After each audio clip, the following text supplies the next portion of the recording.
Kajian Kitab.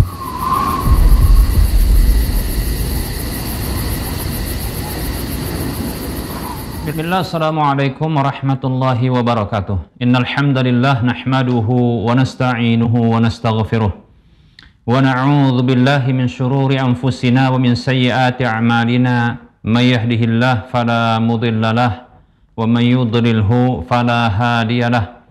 Wa ashhadu an la ilaha illallah wahdahu la syarika lahu. Wa ashhadu anna Muhammadan abduhu wa rasuluhu sallallahu alaihi wasallam. Qala Allah tabaraka wa ta'ala, ya ayyuhalladzina amanu taqullaha haqqa tuqatih wa la tamutunna illa wa antum muslimun. Ya ayyuhan nasu taqu rabbakumul ladzi khalaqakum min nafsin wahidah wa khalaqa minha zawjaha wa bassa minhuma rijalan katsiran wa nisaa'a. Wattaqullaha alladzi tasaaluna bihi wal arham innallaha kana 'alaikum raqiba. Ya ayyuhalladzina amanu taqullaha wa qulu qawlan sadida yuslih lakum a'malakum wa yaghfir lakum dhunubakum. Wa man yuti'illaha wa rasulahu faqad faza fawzan 'azima. Amma ba'd. Fa inna asdaqal hadisi kitabullah wa khairal huda huda Rasulillah sallallahu alaihi wasallam. Wa syarrul umuri muhdatsatuha wa kullu muhdatsatin bid'ah wa kullu bid'atin dhalalah wa kullu dhalalatin finnar. Alhamdulillah, segala puji hanya untuk Allah atas semua nikmatnya. Salawat dan salam tak lupa kita ucapkan untuk Rasulullah sallallahu alaihi wasallam. Para pemirsa Rosyad TV dan para pendengar radio Medan Mengaji serta para pemirsa media-media sunnah yang terus serta menyiarkan kajian ini, kita lanjutkan pembahasan kitab Minhajul Muslim di bab keempat tentang ibadah, dan kita masih membahas tentang ibadah zakat. Pembahasan kita masih membahas tentang jenis-jenis harta yang wajib dizakati. Bagian pertama sudah selesai kita bahas pada pertemuan yang lalu, yaitu zakatun naqdain, yaitu zakat dua alat tukar atau alat pembayaran, yaitu emas dan perak beserta dengan turunannya. Demikian. Nah, sekarang kita masuki yang kedua, al-ba'u, yang kedua al-an'am, maksudnya zakatul an'am, zakat hewan ternak, yang disebutkan oleh para ulama dengan nama lain, yaitu zakatul mawashi, yaitu zakat hewan ternak yang digembalakan. Para hamba Allah rahimani wa rahimakumullah, sepakat para ulama dengan status ijma bahwasanya zakat itu diambil dari hewan ternak dari tiga jenisnya. Yang pertama adalah al-ibil, yaitu unta. Kemudian kedua al-baqar, yaitu sapi. Kemudian ketiga al-ghanam, yaitu kambing. Baik para hamba Allah rahimani wa rahimakumullah, dalil untuk hal ini itu secara umum firman Allah Subhanahu wa taala surah Al-Baqarah ayat 267, di mana Allah berfirman, a'udzu billahi minasyaitonir rajim, ya ayyuhalladzina amanu anfiqu min thayyibati ma kasabtum. Wahai orang-orang beriman, ya keluarkanlah infak ya dari kebaikan-kebaikan apa yang telah kalian usahakan. Di antara yang diusahakan tersebut adalah ya hewan ternak. Demikian.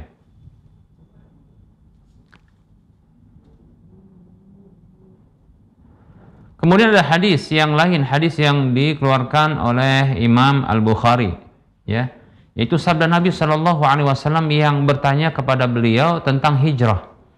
Maka Nabi mengatakan, waihaka inna sya'naha syadidun, sesungguhnya celaka kamu, sesungguhnya ya kedudukan hijrah itu begitu penting, begitu besar. Fahal laka min ibilin tuaddi sadaqataha, apakah engkau punya unta? Apakah engkau punya unta yang engkau bayarkan sedekahnya itu zakatnya? Qala na'am, ya. Qala, maka ia mengatakan, fa'mal min wara'i al-bihari fa innallaha lan yatruka min amalika syai'an.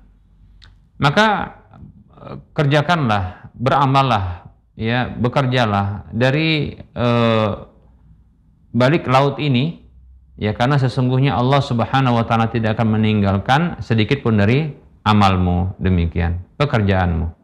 Hadis riwayat Bukhari.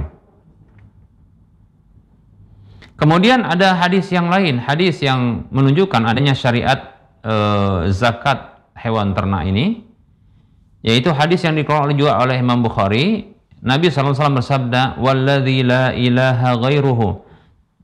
Demi Allah yang tidak ada sesembahan yang berhak disembah kecuali Dia. "Ma min rajulin takunu lahu ibilun aw baqarun aw ghanamun la yuaddi zakataha illa utiya biha yaumal qiyamati a'dhamma ma takunu wa asmanahu tata'uhu bi akhfafiha wa tantahuhu bi quruniha kullama jazat ukhraha ruddat alaihi ulaha hatta yuqda bainan nas." Kata Nabi SAW yang artinya tidaklah ada seseorang yang dia memiliki unta atau sapi atau kambing yang dia tidak membayarkan zakatnya kecuali akan didatangkan pada hari kiamat lebih besar ya dari yang ada, lebih besar dari apa yang ada saat ini, dan lebih gemuk ya, lebih gemuk dan lebih besar dari apa yang ada ini, yang dia akan menginjak dengan ya kakinya dan akan menanduk dengan tanduknya. Setiap kali lewat yang terakhirnya akan dikembalikan untuknya yang pertamanya sampai ya diberlakukan peradilan di antara manusia. Demikian hadis riwayat Bukhari. Baik para hamba Allah rahimani rahimakumullah, ini menunjukkan adanya syariat ya zakat hewan ternak, demikian yang digembalakan. Baik para hamba Allah rahimani rahimakumullah, para ulama mereka ya tadi sudah kita sebutkan itu sepakat dengan status ijma ya untuk hewan ternak yang dizakati itu cuma 3, unta, sapi, kambing. Nah, namun untuk hewan-hewan ternak yang lain ya yang berkaki 4 juga itu terjadi perbedaan pendapat. Contohnya para ulama mereka berbeda pendapat tentang zakat kuda. Ya, jumhur ulama diantaranya adalah murid dari Imam Abu Hanifah. Ya, 2 murid dari Imam Abu Hanifah, Ishaq ya, kalau nggak salah ya.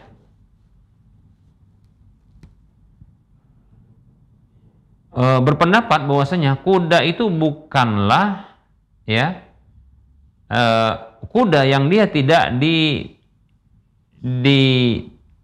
diperdagangkan, tidak dijual belikan, maka tidak ada zakat padanya. Ya, ini pendapat jumhur ulama. Walaupun dia digembalakan, walaupun ya dia untuk diternakkan, dikembangkan, ya baik itu untuk dipekerjakan ataupun untuk hanya sekedar pelihara saja, demikian. Maka tidak ada zakat padanya kecuali kalau dia diniagakan. Nah, seperti itu. Jadi nanti ada zakat perniagaan, ya. Nah, seperti itu, ya. Dalil yang menunjukkan hal ini adalah hadis Nabi Shallallahu Alaihi Wasallam yang dikeluarkan oleh Imam Bukhari, Imam Muslim. Nabi mengatakan Shallallahu Alaihi Wasallam, "Laisa 'alal muslimi fi farasihi wa ghulamihi sadaqatun." Tidak ada kewajiban bagi seorang muslim zakatnya, tidak ada kewajiban zakat bagi seorang muslim ya pada kudanya dan pada budaknya, demikian. Nah, ini pendapat dari jumhur ulama jelas ya. Namun sebagian ulama seperti Imam Abu Hanifah, Zufar berpendapat rahimahumullah, berpendapat bahwasanya kuda itu apabila dia diternakkan dan digembalakan, baik itu jantan maupun betina, maka ada zakat padanya, demikian. Tapi kalau cuma jantannya saja, nggak ada betinanya, maka tidak ada zakat padanya. Ya. Demikian pula kalau seandainya ya betina saja nggak ada jantannya, maka di sini ya tidak ada zakat padanya. Nah, seperti itu. Ini menurut pendapat Imam Abu Hanifah dan Zufar ya rahimahumullah. Kenapa alasannya? Kalau tidak ada lawan jenisnya, tidak ada jantan betina, ya harus ada jantan betinanya. Karena kalau begitu ini nggak sedang dikembangkan, nggak sedang dikembangbiakkan. Nah, seperti itu ya.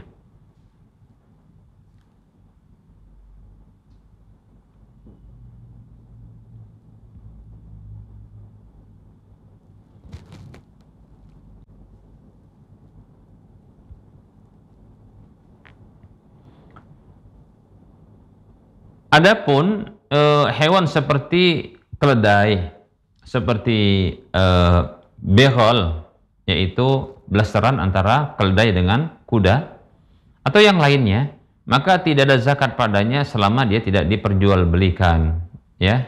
Nah, seperti itu.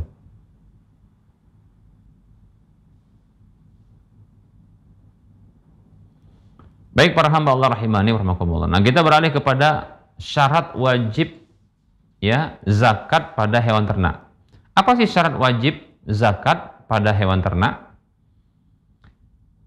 Ada 3 syaratnya. Yang pertama, bulughun nisab, sampai nisabnya. Nanti akan kita jelaskan terkait dengan nisab, ya, masing-masing hewan yang 3 tersebut, ya. Karena nisab itu adalah kadar minimal atau batas minimal harta yang wajib dizakati. Kemudian yang kedua adalah hawalanul haul atau haulanul haul, yaitu berlalunya 1 tahun, ya. Makanya ada hadis yang bunyi seperti ini, la zakata fi malin hatta yahula alaihil haulu. Tidak ada zakat pada harta sampai berlalu 1 tahun, ya, padanya. Hadisnya riwayat Ibnu Majah, ya, disahihkan oleh Syekh Al-Albani rahimahullahu taala. Kemudian yang ketiga, ini syarat yang harus diketahui juga untuk hewan ternak, ya, yaitu dia digembalakan. Nah, ini dia digembalakan. Tentunya adalah digembalakan pada tempat gembalaan yang halal di sepanjang tahun, bukan di tempat yang diharamkan. Contohnya diharamkan karena itu punya orang, seperti contohnya itu lahan pertanian orang, digembalakan di lahan itu, ya, ngerusak namanya, demikian, ya, bahkan jadi maling namanya, kan begitu, ya. Baik para hamba Allah rahimani warahmatullah. Nah, jadi syarat yang ketiga ini adalah dia digembalakan, ya. Baik, hewan gembalaan itu ada 4 macamnya. Kita akan bahas, ya. 4 hewan yang ada jenis, ada 4 macam hewan yang digembalakan. Kalau bisa dikatakan mungkin 4 macam, ya, bukan 4 jenis, ya. Kalau jenis itu ya tadi unta, kemudian sapi, kemudian kambing. Nah, sekarang dari unta, sapi, dan kambing ini, ya, ini ada 4 macamnya. Yang pertama, ya, hewan tersebut dia, jadi bicara tentang hewan ternak gitu. Hewan ternak itu ada 4 macamnya, ya. Kalau jenisnya ada 3 yang wajib untuk disepakati oleh para ulama, ada kewajiban zakat padanya, unta, sapi, dan kambing. Nah, permasalahannya, ya, hewan-hewan ternak ini itu ada 4 macamnya. Yang pertama, dia digembalakan. Ya, digembalakan. Nah, digembalakan, ya, hewan yang dia digembalakan. Apabila hewan ternak tersebut, baik unta, sapi maupun kambing, itu digembalakan pada rumput yang halal, yang memang boleh untuk dikonsumsi karena mungkin itu punya publik, ya. Dibayarnya setahunnya, ya. Dan memang ini walaupun nanti diambil air susunya, demikian pula untuk nanti bisa dikembangbiakkan. Maka di sini ada zakatnya, ya, sebagaimana Allah berfirman, a'udzubillahi minasyaitonirrajim, wa minhu syajarun fihi tusimun. Darinya ada pohon yang kalian itu, ya, kalian kembangbiakkan, ya, hewan kalian pada pohon tersebut, mungkin untuk jadi pakannya, seperti itu, ya. Maka hewan seperti ini ada zakatnya.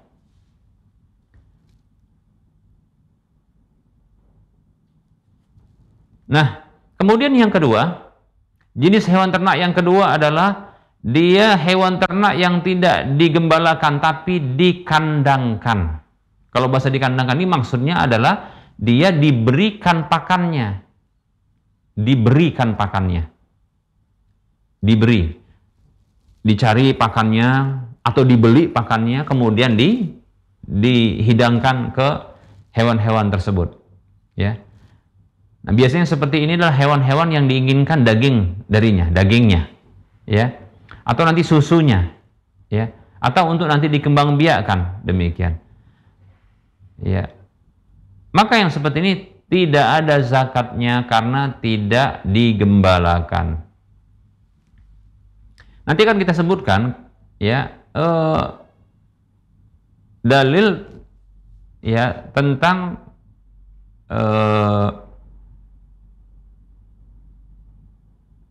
syarat hewan ternak itu digembalakan, itu merupakan syarat wajibnya. Nanti akan kita sebutkan ya, insyaallah ta'ala. Baik, kemudian yang ketiga adalah hewan ternak tersebut dia dipekerjakan. Dipekerjakan. Seperti contohnya unta atau sapi, atau kalau kambing jarang ya, unta lah, unta, sapi karena badannya besar kan dipekerjakan ya. Seperti contohnya untuk ngangkat barang ya pada punggungnya, atau untuk ditunggangi contohnya. Atau kalau contohnya adalah sapi untuk nggarap sawah, nah gitu, atau ladang ya. Kalau sekarang kan ada mesin jetor ya, untuk apa namanya, untuk yang dia untuk menggemburkan tanah begitu. Kalau dulu ya, ini adalah sapi gunakan tenaga ya hewan ini, demikian. Maka jumhur ulama berpendapat tidak ada zakat pada hewan yang dipekerjakan seperti ini. Berbeda menurut ulama mazhab Maliki. Kalau jumhur dari mazhab Hanafi, Syafi'i dan Hambali itu tidak ada zakatnya. Kalau Maliki ada zakatnya. Kemudian yang terakhir yang keempat ya. Yang keempat, hewan ternak tersebut itu disiapkan untuk diperdagangkan. Jadi dibeli atau dipersiapkan gitu. Itu untuk diniagakan atau diperdagangkan. Ya. Maka di sini ya hewan tersebut ada zakatnya. Contohnya apa sih? Contohnya seperti ini ya, ada namanya penggemukan, pembesaran. Ya hewan-hewan kurban contohnya. Jadi ada tempat, kalau penangkaran kurang tepat kalian disebut dengan penangkaran, tapi ada semacam kandang ya, memang pakannya diberikan. Ya, pakan diberikan. Ini bukan hanya untuk apa namanya, untuk di apa namanya dijual belikan. Mungkin ini bisa jadi dijual belikan juga ya, tapi untuk dia dikembangbiakkan, kemudian nanti dijual ya. Nah, contohnya kalau yang tadi yang nomor 2, yaitu hewan ternak yang dia itu dikasih pakan tapi untuk diambil susunya saja, maka itu ada zakatnya pada jual beli susunya. Tapi pada hewannya itu nggak ada zakatnya. Untuk yang keempat ini adalah hewan yang dia sengaja untuk diperjualbelikan dagingnya. Ya. Baik itu yang sifatnya untuk memenuhi kebutuhan kita katakan pasar ya. Pasar di mana ada untuk kebutuhan domestik saja, wilayah setempat itu untuk mungkin ya buat daging-daging ya, ini rutin ya dijual dagingnya, tapi ini nanti disembelih tentunya, hewan ini dipelihara tapi untuk nanti dijual, tapi tidak dilepas. Maksudnya dilepas ini adalah digembalakan, tidak ya.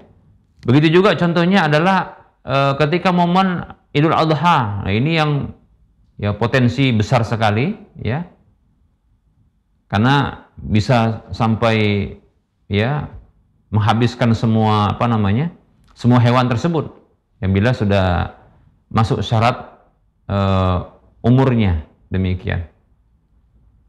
Itu 2 tahun penuh untuk dia sapi ya, masuk tahun ketiga, atau kambing 1 tahun penuh ya, masuk tahun kedua. Nah seperti itu.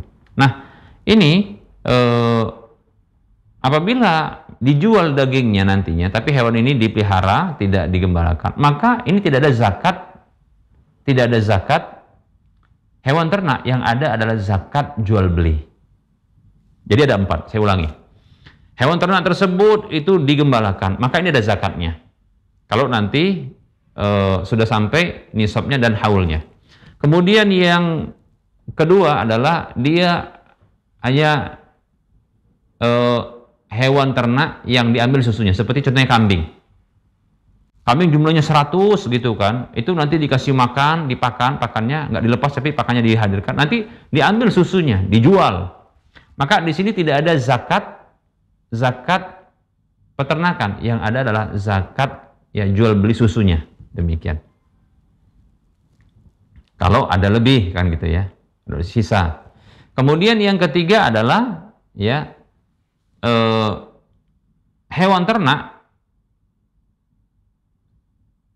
yang dia dipekerjakan, ya, yang dipekerjakan, hanya untuk dipekerjakan, ya.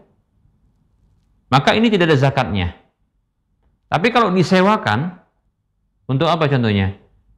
Dipekerjakan terus disewakan gitu kan, nanti diambil sewanya gitu. Seperti untuk contohnya kendaraan, ya kuda, sapi untuk contohnya garap sawah, ya. Atau unta untuk ngangkat barang, nah begitu. Nanti diambil sewanya. Maka bisa jadi adalah ada zakat perniagaan pada nilai sewanya. Tinggal dilihat saja nanti. Tapi kalau tidak ada nilai sewanya, hanya dipakai saja, ya, untuk kebutuhan pribadi saja, begitu ya, maka tidak ada zakatnya. Walaupun contohnya nisabnya sudah masuk.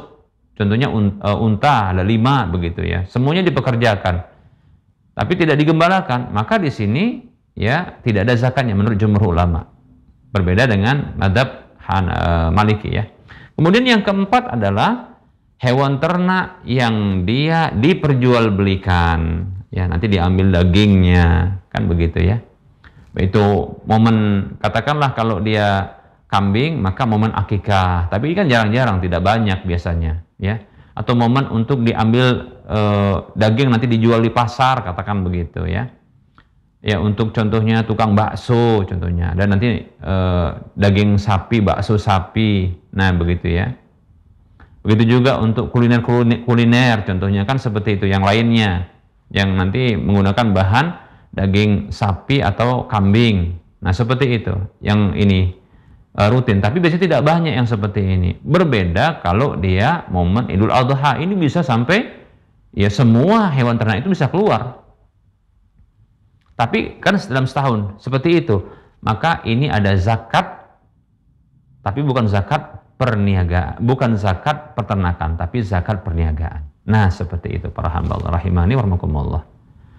Nah, barangkali ini materi yang bisa kita sampaikan para hamba Allah. Insyaallah ta'ala pada pertemuan yang akan datang kita akan mulai bahas tentang masing-masing nisab dari ya hewan ternak tersebut yang wajib zakat. Nanti akan kita bahas insyaallah ta'ala ya pada pertemuan yang akan datang. Kita buka sesi soal jawab. Bagi admin silakan diturunkan satu pertanyaan.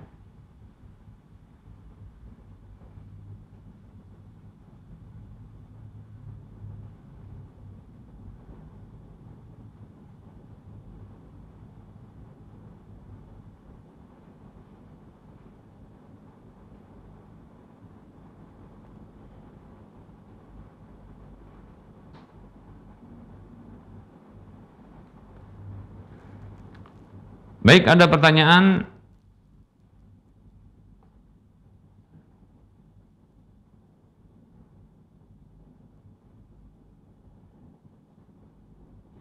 Bismillah, anak saya laki-laki saat ini usia 14 tahun dan baru saja balik. Akhir-akhir ini anak saya sering membantah ketika saya suruh untuk mempelajari membaca Al-Quran.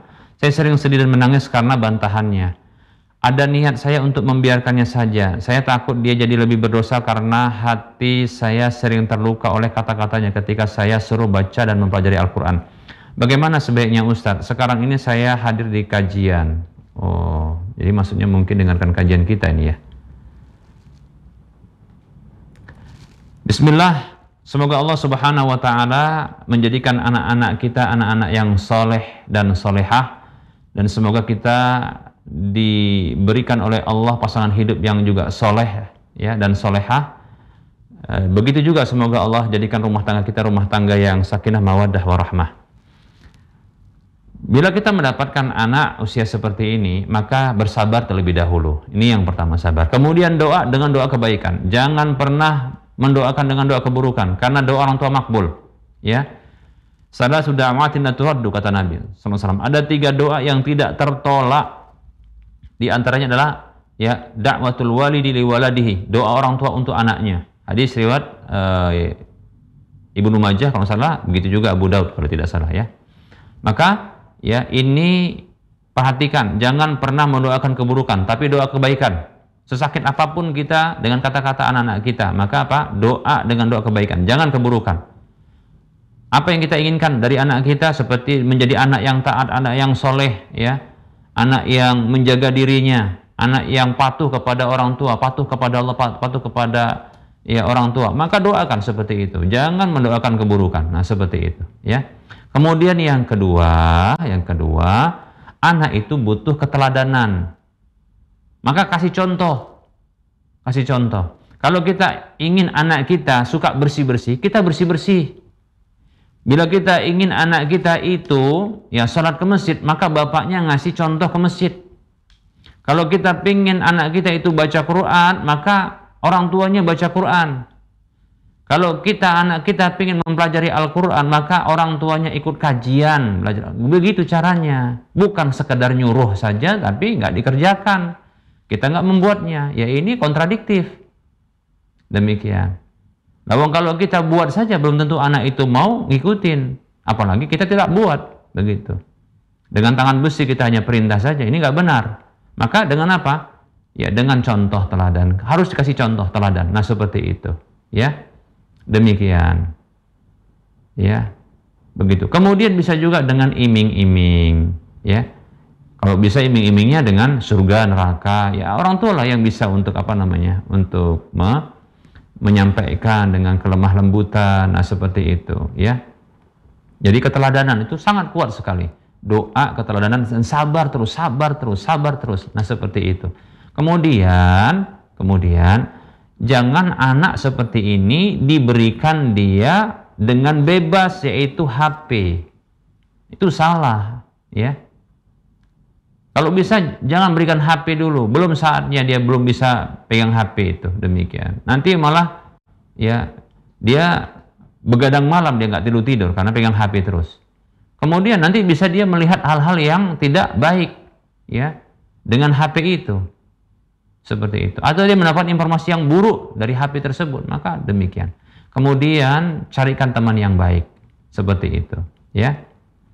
Lingkungan yang baik, ya, untuk dirinya. Semoga Allah jadikan anak-anak kita anak-anak yang soleh dan soleha. Amin ya rabbal alamin. Semoga bermanfaat. Ini saja barangkali yang bisa kita sampaikan. Mohon maaf atas segala kekurangan karena sudah masuk waktu sholat duhur untuk berada dan sekitarnya. Tentunya dalam penyampaian ini banyak kekurangan dan kesalahan. Kepada Allah saya mohon ampun dan kepada para pemirsa sekalian saya mohon maaf. Sebelum kita mengakhiri perjumpaan, seperti biasa kita memberikan motivasi untuk berdonasi membangun Masjid Al-Muwahhidin. Siapapun di antara kita yang ingin dapat sebuah rumah di surga, dapat minimal pahalanya 700 kali lipatnya dari apa yang kita infakkan, dan kita mendapatkan pahala yang berlipat ganda seterusnya. Karena sesungguhnya Masjid Al-Muwahhidin ini sudah dimanfaatkan untuk sholat 5 waktu dan kajian-kajian. Silakan transfer ke nomor rekening Bank Syariah Indonesia di nomor 5544332278 atas nama Yayasan Cahaya Tauhid Medan. Semoga Anda termotivasi dan semoga bermanfaat. Mohon maaf atas segala kekurangan. Kita ketemu lagi di lain kesempatan. Wassalamualaikum warahmatullahi wabarakatuh.